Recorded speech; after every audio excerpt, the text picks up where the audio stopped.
Gumaling daw sa distemper ang aso ni Miss LV904. Sabi niya, true, simula nung pinalitan daw niya ng SDN dog food, si Jackie, ayan, gumaling din siya sa distemper niya. Hanggang ngayon, ayan, ang dog food niya, sulit pa. Okay, so hindi naman natin kiniklaim na gamot sa distemper, guys, ang SDN. Pero ito, no, kaya naman siguro na-observe yun ni Miss LV904 ay dahil good nutrition is very important para sa mga dogs na merong or naapektuhan ng distemper. Distemper is an uncurable disease, pero pwede ninyo pong mapahaba pa yung buhay ng aso, maging maganda pa yung kanyang overall health, no? Pwede pa siyang mag-survive ng matagal-tagal at maganda naman yung magiging ano niya, quality of life.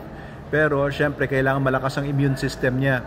And kung mahina kasi ang nutrition ng isang aso, mababa din ang immune system. Kung meron siya mga deficiencies sa nutrition, for example, kulang yung mga vitamins, mababa ang protein ng pinapakain nyo sa mga dogs ninyo, maaaring mag-cause yan na lumala yung distemper ng mabilis, mag-deteriorate ng mabilis yung aso. So it's not a cure for distemper, but it will definitely make your dog, kung siya ay naging distemper patient or distemper survivor, maaaring ito ay mag-cause ng humaba pa yung buhay niya at gumanda pa yung quality of living niya, quality of life niya, habang meron pa siyang distemper sa katawan niya.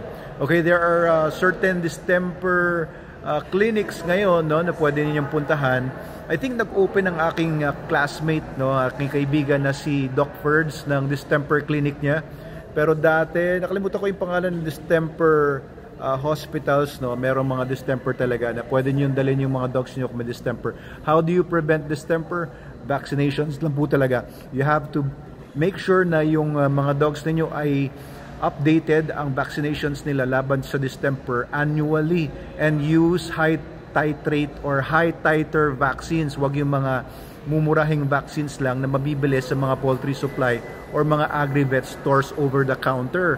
Usually, pinoprovide sa mga veterinarians yung mga high titer na yon. Ang ginagamit namin, for your information, sa Manalo Canine is yung Quantum or Merial. Yan, magagandang mga vaccines yan.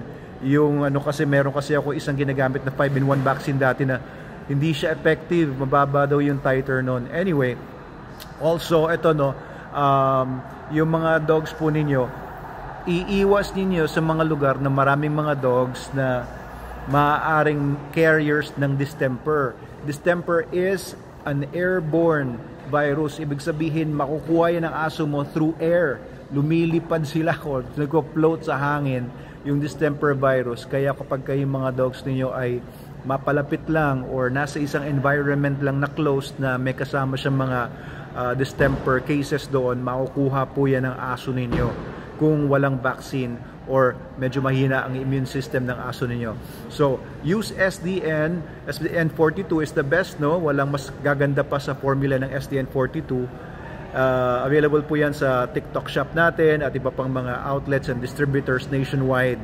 If you want to be a dealer din or a freelance agent ng aming kumpanya selling SDN or referring distributors or mainstream outlets, mag-comment lang kayo sa baba. Okay, so thank you ulit sa trust, Miss LV904. But disclaimer lang to, we do not claim na yung SDN ay nagko-cure sa distemper, pero mas maganda po na kung may sakit ang aso ninyo, SDN po ang ipakain po ninyo, especially, no, kasi po mas gaganda yung immune system ng aso ninyo, mas magiging healthy sila kahit meron silang sakit kagaya ng distemper. Okay, kahit na hindi naman may sakit ang aso ninyo, kahit healthy naman ang aso ninyo, pinakamagandang prevention is good nutrition and vaccines. So use SDN42. Doc Abel Manalo po ito, the Veterpreneur. Please follow and share these videos para po makinabang din ng iba. Maraming salamat po.